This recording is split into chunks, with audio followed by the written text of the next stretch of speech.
Hello guys. आज के इस वीडियो में हम आपके इंग्लिश के पेपर में आने वाले प्रश्नों की बात करेंगे। इसमें आज अंग्रेजी के मॉडल प्रश्न पेपर है। आपका मॉडल पेपर में आपका ये मॉडल पेपर है। मॉडल पेपर में केवल हम सेक्शन सी की बात करेंगे। इस वीडियो में केवल सेक्शन सी की बात करेंगे। सेक्शन सी जो आपके ग्रामर से आएंगे केवल उसी की हम बात करेंगे। यहाँ पर सेक्शन ए में आपका तो दिया है रीडिंग करने के लिए जो पैसेज है, पैसेज से कुछ प्रश्न आते हैं। आपको इस पैसेज में आपका आंसर ढूंढ करके लिखना होता है।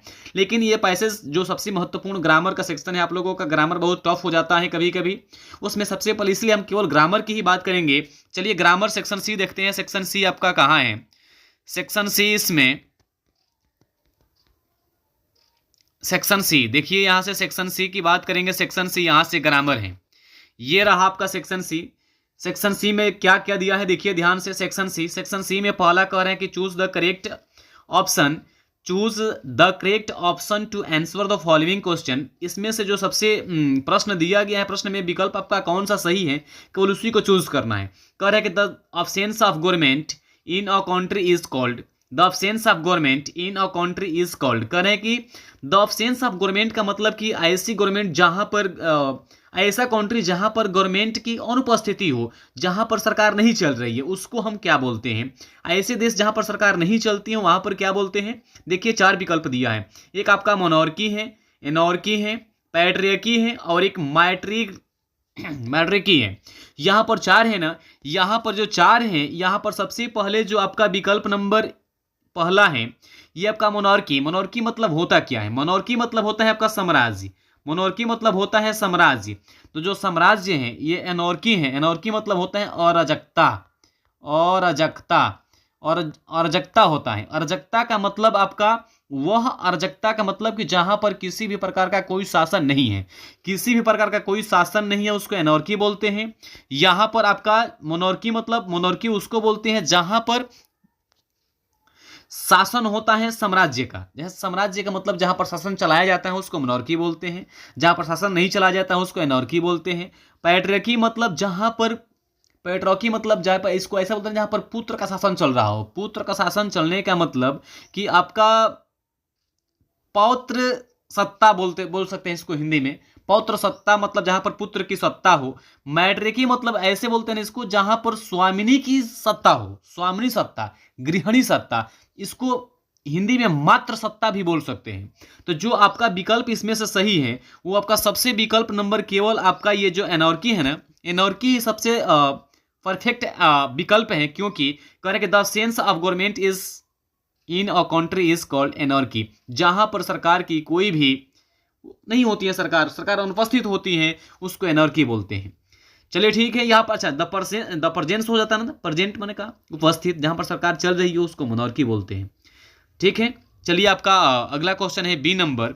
बी नंबर में देखते हैं ध्यान से। The phrase inching towards means. The phrase inching towards मतलब इंचिंग टुवर्ड्स मतलब धीरे धीरे किसी दिशा में बढ़ना। धीरे धीरे किसी दिशा में बढ़ना। तो वहां पर देखिए पहला है to have inchy feeling, to measure something, to move slowly in a direction. मतलब to move slowly in a direction मतलब क्या? टू मूव माने चलना, स्लोली माने धीरे धीरे, इन अ डायरेक्शन माने किसी दिशा में। अतः आपका विकल्प नंबर सी ही सत्य है। Inching towards means to move slowly in a direction. चलिए अगले की तरफ चलते हैं।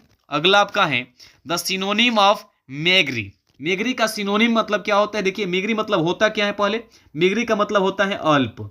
मेग्री मतलब होता है आपका अल्प। अल्प मतलब थोड़ा सा। अब सिनोनिम कह रहे हैं ना, सिनोनिम मतलब चार विकल्पों में से ऐसा कौन सा विकल्प है जिसका अर्थ अल्प होता है? तो यहां पर सबसे देखिए आपका जो विकल्प नंबर जो स्कैंटी मतलब होता है अल्प या थोड़े से मात्रा में। प्लेंटीफुल माने भरपूर मात्रा में। और यहां पर स्केयर मतलब होता है अभाव। अभाव से तो कोई मतलब नहीं है यहां से मतलब यही है कि प्लेंटीफुल का मतलब होता है भरपूर, ज्यादा मात्रा में। स्कैंटी मतलब अल्प मात्रा में, स्केयर मतलब अभाव। तो यहां पर आपका कह रहे हैं कि द सिनोनिम ऑफ मेग्री। मेग्री मतलब होता है आपका अल्प। तो अल्प का सबसे सटीक उत्तर है आपका स्कैंटी। स्कैंटी मतलब भी होता है अल्प।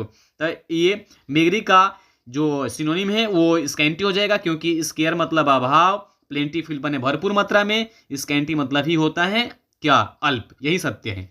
अगला जो आपका क्वेश्चन है ये कह रहे कि one should do his duty.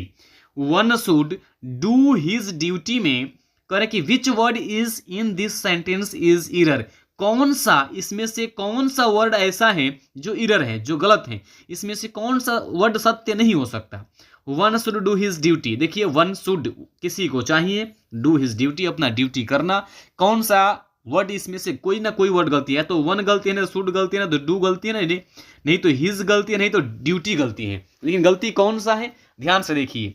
यहां पर वन शुड किसी को चाहिए, डू माने करना और ड्यूटी माने कर्तव्य, हिज देखिए यहाँ पर जो हिज आया है ना, ये हिज ही कहीं ना कहीं से गलती है, क्योंकि यहाँ पर पोसेसिव केस के रूप में जो हिज का प्रयोग किया गया है वो गलती है, क्योंकि यहाँ पर सब्जेक्ट यहाँ पर वन है। जब सब्जेक्ट आपका यहाँ पर वन है, ये वन सब्जेक्ट है, तो यह अपना के अंग्रेजी के लिए हिज नहीं वंस लगता है, ONE वंस, क्योंकि one should do once duty, once duty लगेगा क्योंकि यहां पर ये वन है। अगर यहां पर ही होता ना, he should do his duty, तब ये बिल्कुल परफेक्ट रहता, सत्य रहता, लेकिन ही नहीं है, यहां पर वन है, तो वन के लिए हिज के जगह पर वंस लगेगा, तो आपका यहां पर हिज गलती है, तो हिज इसमें से विकल्प कौन सा कौन सा विकल्प सही हो जाएगा, विकल्प नंबर दूसरा कि हिज नहीं होना चाहिए, हिज के जगह पर क्या होना चाहिए, वंस होना चाहिए।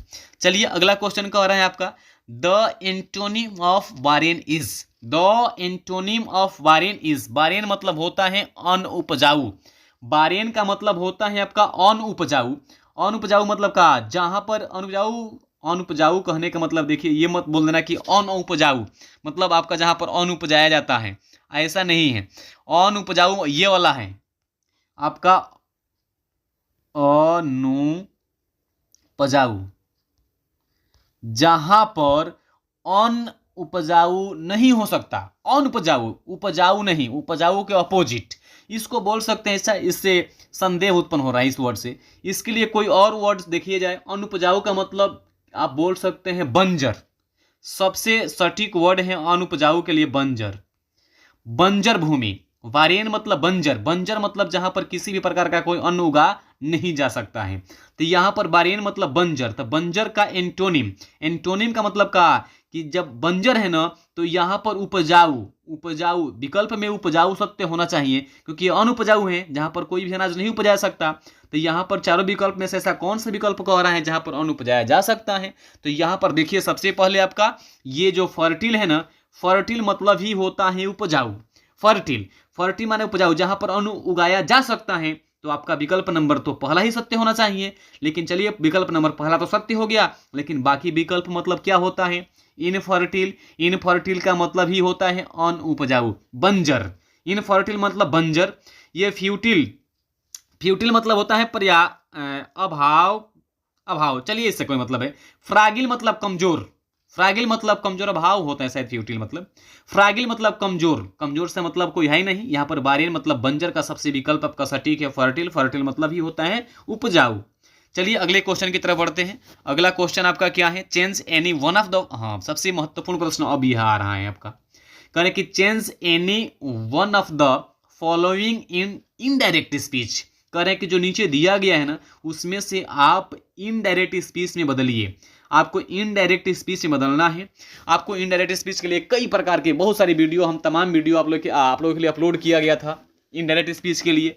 यहाँ पर सबसे पहले आपका देखिए क्या कहा है, ये कहा है, ये आपका कहा है कि I said don't waste your time, I said don't waste your time, मैंने कहा अपना समय बर्बाद मत करो, मत करो। तो यहां पर I said don't waste your time का मतलब ये हुआ कि यहां पर देखिए रिपोर्टिंग वर्ब में ऑब्जेक्ट नहीं दिया है, रिपोर्टिंग वर्ब में ऑब्जेक्ट नहीं दिया है, यहां पर मना कर रहे हैं कि अपना समय बर्बाद मत करो। तो यहां पर हम मान सकते हैं, कुछ मान सकते हैं, यहां पर क्या मान सकते हैं, यहां पर ऑब्जेक्ट के रूप में हम कुछ मान सकते हैं, ऐसा ना कि वो क्या बोलते हैं थर्ड पर्सन का कोई प्रोनाउन मान सकते हैं, थर्ड पर्सन का। तो आई सेड टू हिम हो सकता है, आई सेड टू हिम, मैंने उससे कहा डोंट वेस्ट योर टाइम, अपना समय बर्बाद मत करो। तो यहां पर आई सेड हो गया, तो इसको कैसे चेंज करेंगे, यहां पर चेंज करेंगे। देखिए सबसे पहले जो सब्जेक्ट है आई है तो आई ही रह जाएगा, आई है तो आई रह जाएगा, क्या हो जाएगा आई, एक मिनट लिख रहे हैं इसको, क्या हो जाएगा आई, आई सेड, देखिए यहाँ पर हम सेड को बदलेंगे, लेकिन बदल सकते हैं नहीं बदल सकते क्योंकि यहाँ पर ऑब्जेक्ट नहीं दिया है, लेकिन कोई ऑब्जेक्ट मान लेते हैं क्योंकि यहाँ पर क्या सेकंड पर्सन का पोसेसिव प्रोनाउन दिया है ना, तो हमको ऑब्जेक्ट चाहिए, ऑब्जेक्ट कोई मान लेते हैं। तो आई सेड टू हिम कर रहे हैं, टू हिम, तो यहाँ पर सेड को, यहाँ पर देखिए इंपरेटिव सेंटेंस से मना किया जा रहा है ना, तो हम फॉरवर्ड कर दे रहे हैं, आई फॉरवर्ड, आई, एक मिनट, इसको बना दे रहे हैं, आई फॉरवर्ड, एक मिनट, चलिए नीचे लिख दे रहे हैं, I forward, I forward, don't waste your time, not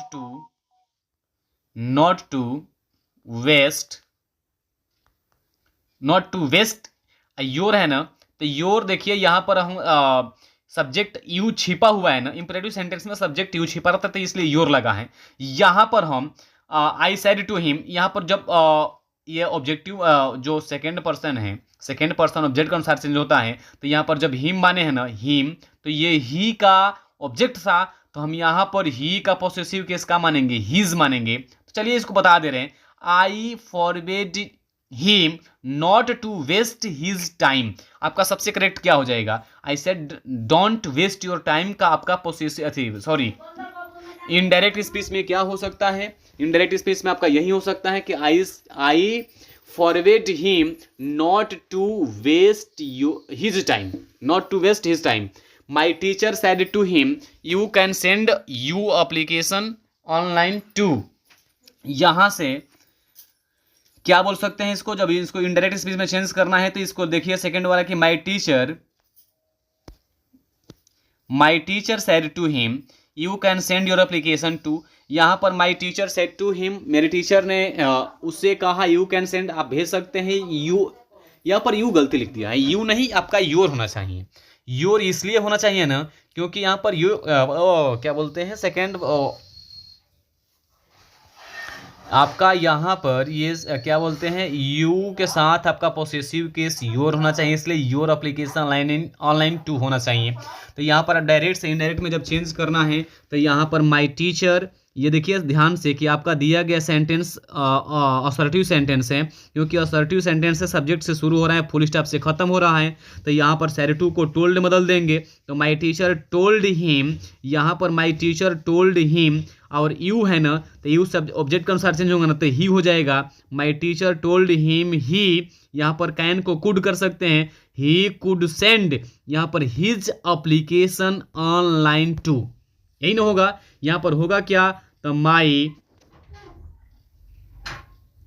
my teacher told him he could send his application online to.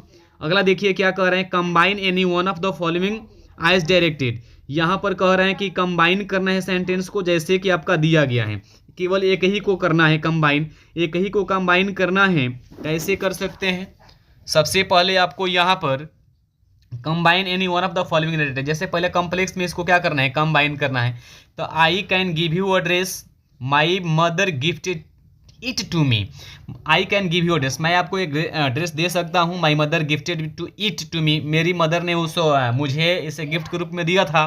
तो क्या करूँगा, तो यहाँ पर कॉम्प्लेक्स में चेंज करना है, तो कॉम्प्लेक्स में चेंज करने के लिए यहाँ पर कंजक्शन के रूप में दैट का यूज़ कर सकते हैं, दैट का लगा सकते हैं, क्योंकि दैट लगाते हैं तो दैट आपका कॉम्प्लेक्स में हो जाता है। तो यहाँ पर I can give you a dress that my mother gifted it to me हो जाएगा आपका। यहाँ पर ये दूसरा जो कह रहे हैं कि आपका देना है किस में, दूसरा जो सेंटेंस है आपका देना है कंपाउंड में चेंज करना है, तो यहाँ पर डू इट या लीव इट, डू इट या लीव इट। तो यहाँ पर देखो ध्यान से, कंपाउंड सेंटेंस में डू इट करो, इसे करो, लीव इट इसे छोड़ दो, क्या हो सकता है, इसे करो या छोड़ दो, या जोड़ दो, ओ आर जोड़ दो, ओ आर या यस जोड़ देंगे तो कंपाउंड में चेंज हो जाएगा। यहाँ पर डू इट और लीव इट हो जाएगा, डू इट और लीव इट, यही सत्य हो जाएगा। आगे देखिए यहाँ पर दिया change any one of the following as directed, दोनों में से किसी एक ही को चेंज करना है, सब में चेंज करना था, दो दिया है, एक ही को चेंज करना है। आई कैन डू इट, मैं इसे कर सकता हूँ, this is the most effectively remedy for this dishes, यहाँ पर I can do it passive voice में चेंज करना है ना, तो सब्जेक्ट को ऑब्जेक्ट, ऑब्जेक्ट को सब्जेक्ट करना है। इट पहले आ जाएगा, इट पहले आ जाएगा ना यहाँ पर देखिए, तो यहाँ पर हो जाएगा इट कैन, कैन है ना तो कैन भी हो सकता है, कैन भी हो जाएगा। इट कैन बी, यहाँ पर डू को हम डन में चेंज करेंगे, it can be done, DON done by, यहाँ से आई का ऑब्जेक्ट क्या हो जाएगा me, it can be done by me, हो जाएगा ना। चलिए ध्यान से अगला क्वेश्चन देखिए, यहाँ पर अगला क्वेश्चन क्या है, ये कह रहे हैं कि this is the most effectively remedy for this dishes, comparative में चेंज करना है, कंपैरेटिव डिग्री में चेंज करना है। कंपैरेटिव में मोस्ट को केवल मोर कर देना है, मोस्ट को मोर कर देंगे, आपका कंपैरेटिव डिग्री में चेंज हो जाएगा, तुलना हो जाएगी दो के बीच में। This is the more effective remedy for this dishes, more हो जाएगा, मोस्ट की जगह पर क्या हो जाएगा मोर हो जाएगा, यही सत्य हो जाएगा।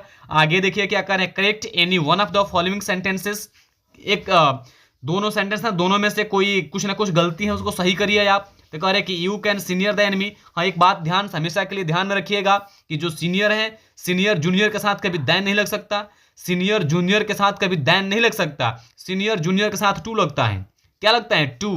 तो you are senior to me, you are senior to me होगा, जूनियर होगा, जूनियर होता ना तो you are junior to me, than में नहीं होता, सीनियर या जूनियर टू ही लेता है, देन या अदर कुछ नहीं ले सकता, कोई भी प्रीपोजिशन नहीं ले सकते, केवल प्रीपोजिशन टू ही लेता है। यहाँ पर cattles are grazing, cattles are grazing, cattles are grazing का मतलब का जानवर चल रहे हैं, झुंड बना के चल रहे हैं। देखिए कैटल्स मतलब झुंड ही होता है, तो यहाँ से जो आपका झुंड है ना, ये झुंड एक वचन सिंगुलर माना जाएगा, तो cattles are grazing, cattles are grazing है आपका सत्य। कैटल्स आर नहीं, कैटल्स आर गलती हो जाएगा, कैटल्स इज लगेगा, कैटल्स इज ग्रेजिंग, यही आपका सत्य है। चलिए आज के लिए बस इतना ही, मिलते हैं अगले वीडियो में, धन्यवाद।